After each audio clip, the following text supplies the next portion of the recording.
Well, I've got good news and bad news. If you've got momentum in your leadership, the bad news is there's no guarantee that you'll keep it. The good news is you can get it. And the better news is if you're wise, you can write it and you can sustain it. So in today's episode, we're talking to those of you who don't have momentum and you want it. I'm calling it 4 ways to jumpstart momentum. Hey, big welcome to our YouTube community. We're talking all about momentum. In our previous episode, we talked about the 4 factors that fuel momentum. And today we're going to talk about 4 ways to jumpstart your momentum. My dad used to be a baseball coach, and he always say, instead of momentum, he'd say mo. He goes, you got to get some big mo. Got to get some big mo. So to our YouTube community, if you want some mo, why don't you type in the comment section right now, I want some mo. I want some mo. And I know that you do want leadership momentum. And so I want to tell you about a resource that our team created that is free for you. It's a momentum worksheet.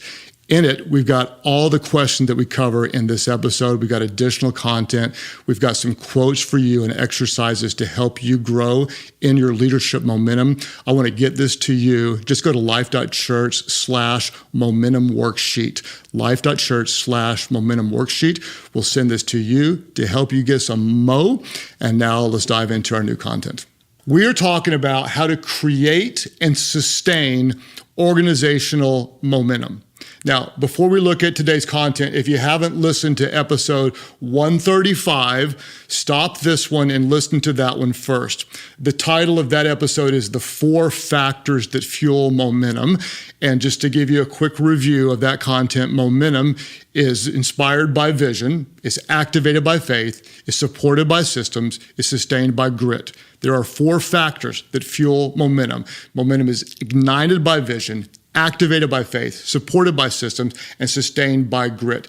Grab that teaching and then come back to this one. Now, for those of you still with us, let me ask you 2 questions. Number 1, in business, in leadership, in ministry, does momentum last forever? What do you think? In whatever you're leading and you got momentum, does momentum last forever? The answer, unfortunately, is no. I've never seen momentum continue year over year, decade over decade for any organization. Question number 2, by nature, should momentum continue once it starts? And the answer is yes, it actually should.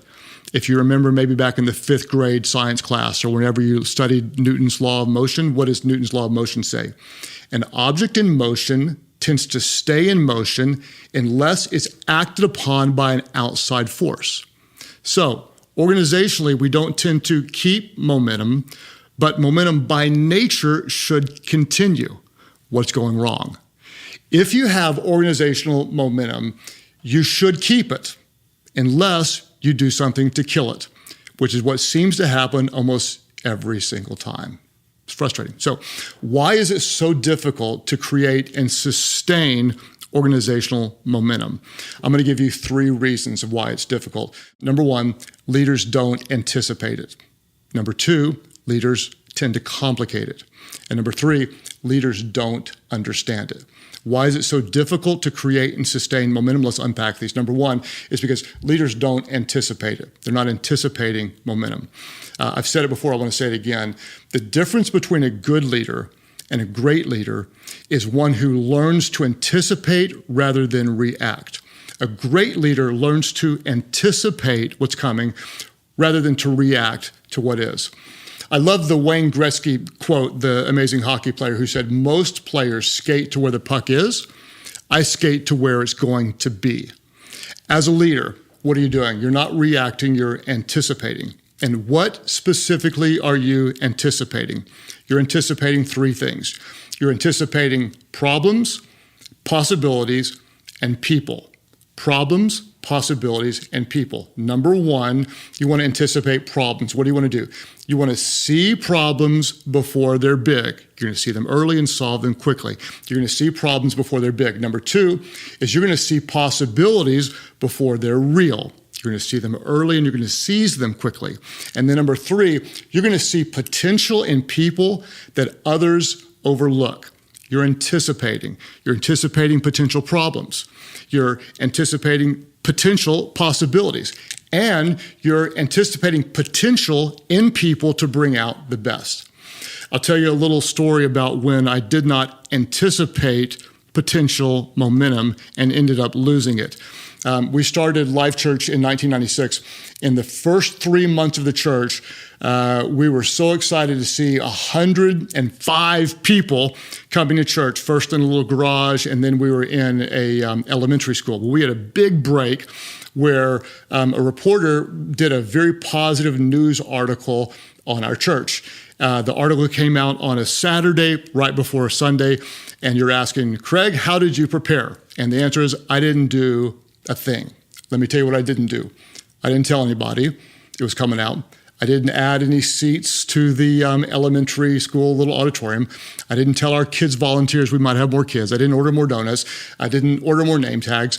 And the previous week we had 105 people. Then after the news article, we jumped up to 165 people, a 50% increase in 1 week. And guess what? We didn't have enough seats or enough kids volunteers. We didn't have enough donuts. We didn't have enough name tags. It was a horrible experience. So our attendance went like this: 105, 165, and the next week, 106.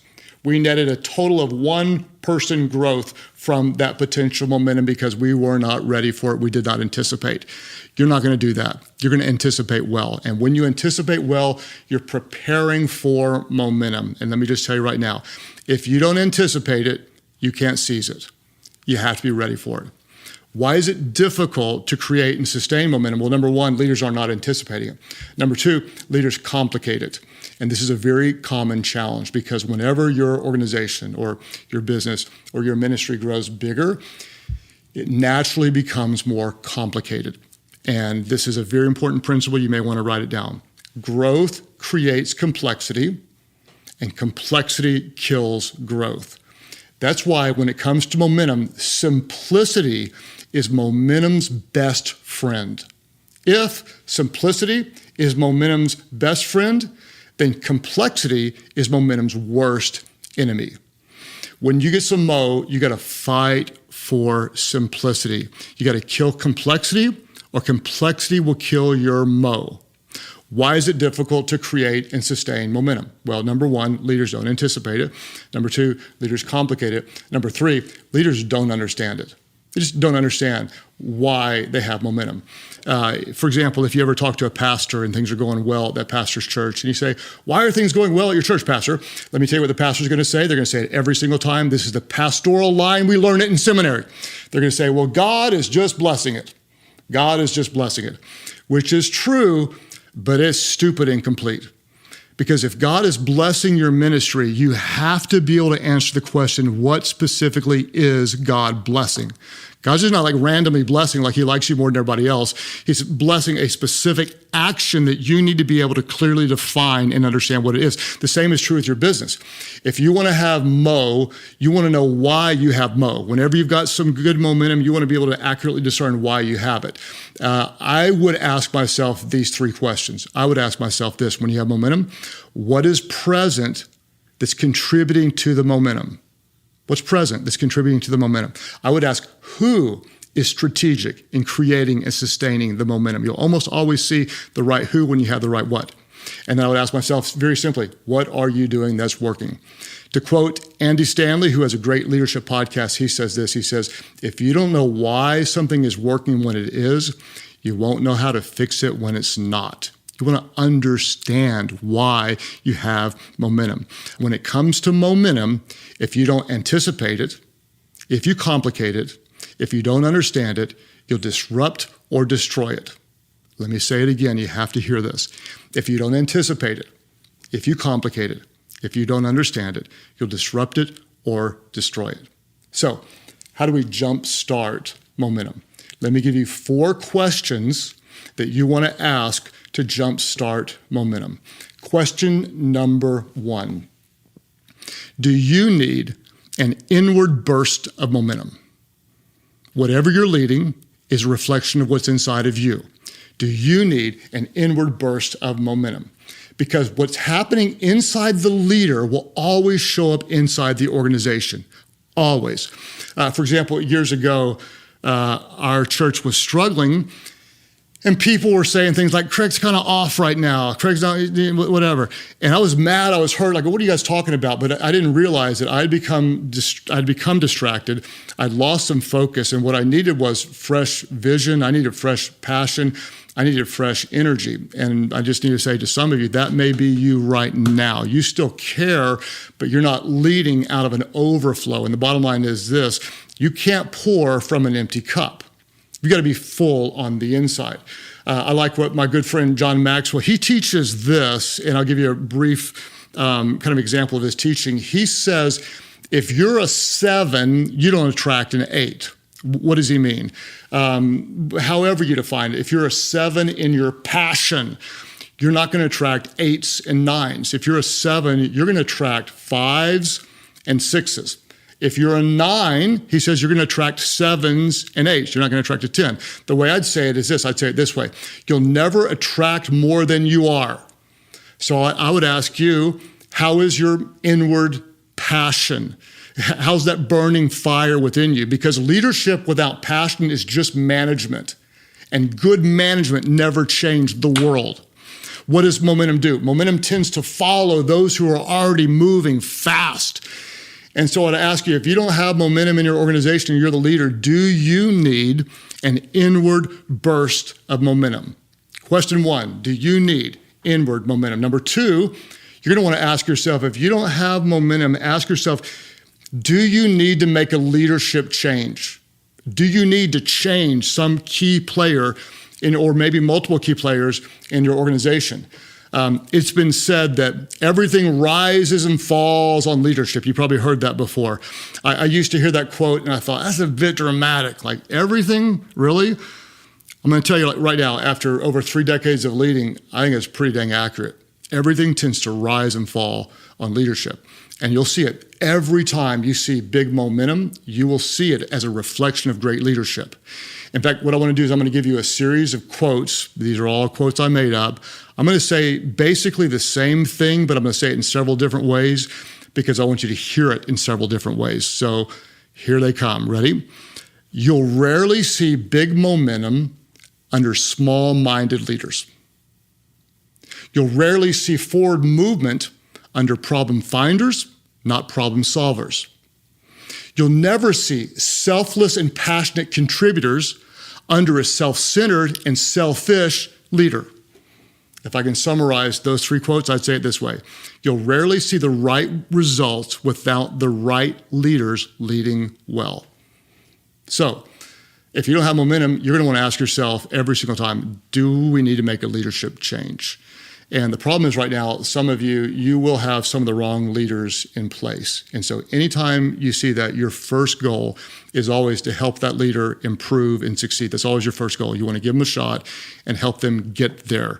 Don't blame them. Take responsibility to try to help them get there. If you cannot help that leader improve and succeed, then listen to me very carefully. You have to make the change. Why? Because if they are not carrying their weight, then everyone else knows that they're holding back the team. And you have no idea how much credibility you lose if you don't address that problem team member. Now, if you have a team member that is a problem and you continue to ignore the problem and you don't address the problem, eventually that team member is no longer the problem. Do you see where I'm going? Okay. Eventually, if you don't address it, you become the problem. So if you have a person that's not carrying their weight, can't get there, you got the wrong leader on the wrong seat on the bus, you have to have the courage to lovingly and caringly make the change. And when you do, let me make you a promise. When you replace an ineffective leader with a very effective leader, you will almost always be shocked at how fast things get better. And what's going to happen is almost every single time you're going to ask yourself at the end of, why did I take so long to make that change?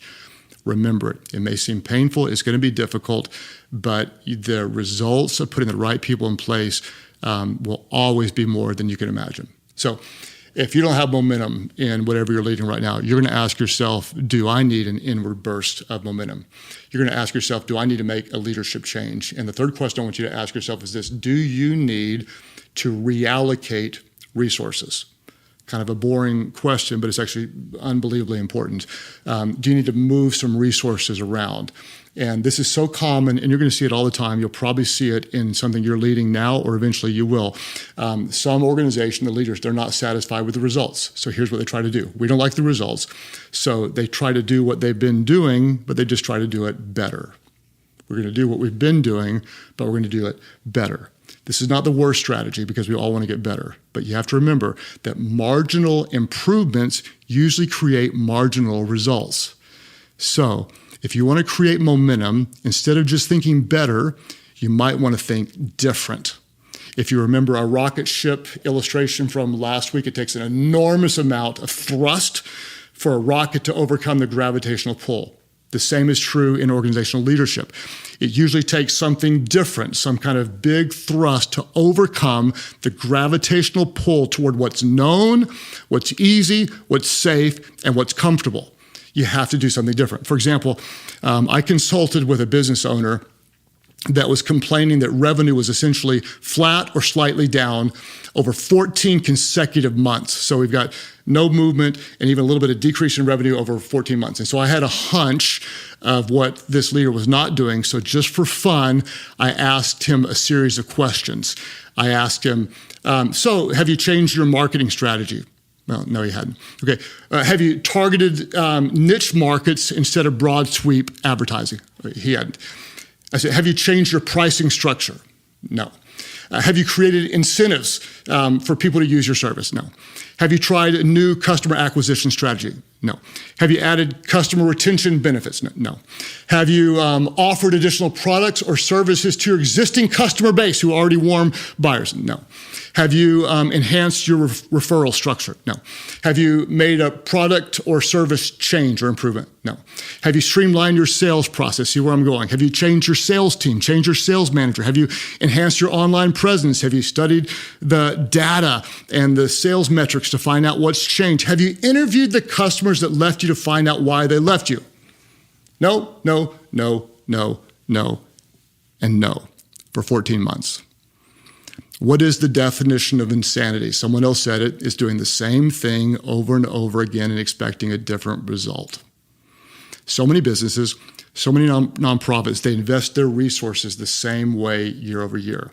They deploy people in similar ways with the same budget process, with the same meeting schedule, with similar investment of time by similar team members, and they're surprised when their annual outcome is marginally different to the prior year. It's crazy. If you don't have momentum, you want to change where you're investing resources to get a different return. McKinsey company, they do great research, and they found, in my opinion, did the best research on this. One of the things they found is this, that regardless of how the market is changing, on average, companies allocate 90% of the resources to the same projects year after year. Can you imagine that? The world is changing faster than you can imagine, and yet we run essentially the same place. On average, companies allocate 90% of their resources to the same projects year over year. What is momentum? Momentum is movement. If you don't have momentum, you have limited movement. So when it comes to your resources, your time, your capital, your money, your talent, your energy, what you want to think is you want to think fluid, not static. You want to move things toward where they're working. So very simply, I'd say it this way. You want to move resources away from what's producing marginal results toward what has potential for maximal results. You want to move things away from what's producing marginal toward that which can produce even greater results. And this is not easy to do. And that's why few leaders do it. But I want to speak directly to somebody right now. You need to hear this. You have to have the courage to disrupt what is to create the potential for what could be. One more time, hear it, feel it, and do it. You have to have the courage to disrupt what is to create the potential for what could be. And you're probably going to think somewhere along the way, like, I'm not quite sure. Like, if I do this, is it really going to create momentum? And the bottom line is you're rarely going to get it 100% right. But I promise you, you'll always be wrong if you don't occasionally change what you do. So to jumpstart momentum, you're going to ask, do you need an inward burst of momentum? Do you need to make a leadership change? Do you need to reallocate resources? And number 4, you're going to ask, do you need to be willing to do something that you've been unwilling to do? Do you, as a leader, need to be willing to do something that you've been unwilling to do? And I'm going to just kind of get up in your business and tell you right now, of the 4 questions, this one for some of you will be the most important, yet the most difficult to answer. And it's difficult to answer for 2 reasons. The first is because you don't know what you don't know. And that's true for all of us, right? You need to make a change, but you have no idea what change you need to make. And that's why this just takes time in the game, meaning you want the right mentors. You're going to ask questions, you're going to listen, you're going to study, you're always going to be a student. This is going to take time. That's part of it. But the bigger and more common reason that you're not going to attack something is because you know what to do, but you're afraid to do it. You know what you should do, but you're afraid to do it. And the list could be endless. Like you need to have a difficult conversation with a struggling team member, but you don't want to do it. Or you've had the conversations and you need to make a change, but you're afraid to make the change. Or the list could go on and on. You need to close a department or shut down a campus or eliminate a product line or change your location or whatever. Or for some of you, the changes are more internal. You need to overcome some insecurity that's holding you back. Or you need to really learn to trust people and delegate. Or like you really need to surround yourself with better people, not just yes people that make you look good, but great people that make your organization good. You need to be around people that you listen to, because if you haven't listened, you've trained them not to talk. You need to take a risk. You need to be willing to fail, whatever it is. So I'm going to just kind of pause and ask you some questions. I want you just to meditate on these questions. These will be in the leader guide, and you can ask them, you can pray through them. I want to ask you, is there something about you that needs to change? I'm going to ask you this, is there something in you that needs to change? I'm going to ask you this, is there something you need to do that you haven't done? All 3 again, because I know some of you are listening at 1.5 speed, and you need to listen to these slowly. Is there something about you that needs to change? Is there something in you that needs to change? Is there something you need to do that you haven't done? And no one can answer these questions, and no one can make these changes except for you. And it's going to be difficult because you're going to be scared. We all are. But this is what separates the best leaders from the rest. And what you need to do is do what great leaders do. Now, I'm going to give you the secret sauce to momentum. This is my little extra part. What is momentum? In the last episode, we defined momentum this way. We said momentum is the force that's greater than the sum of all your leadership, strategy, and resources combined. To those of you that are believers like me, I would say this: faith is the force that's greater than the sum of all your leadership, strategy, and resources combined. So you don't have to settle for what you see, because you're never alone in your leadership. If you have faith in a God who is good and is with you when you're weak, you can tap into the one who is strong. And with his help, you can do more to make a difference in this world than you ever thought possible. Seek him and let him empower you to do. Faith is the force that's greater than the sum of all your leadership, strategy, and resources combined. I want to tell you sincerely, thank you for being a part of our community. Thank you for trusting me to invest in your leadership. Watch for bonus episodes. Get the leader guide. Go to life.church/leadership podcast. And again, thank you for inviting others to be a part on social media. What did you do today? Guess what? You got a little bit better.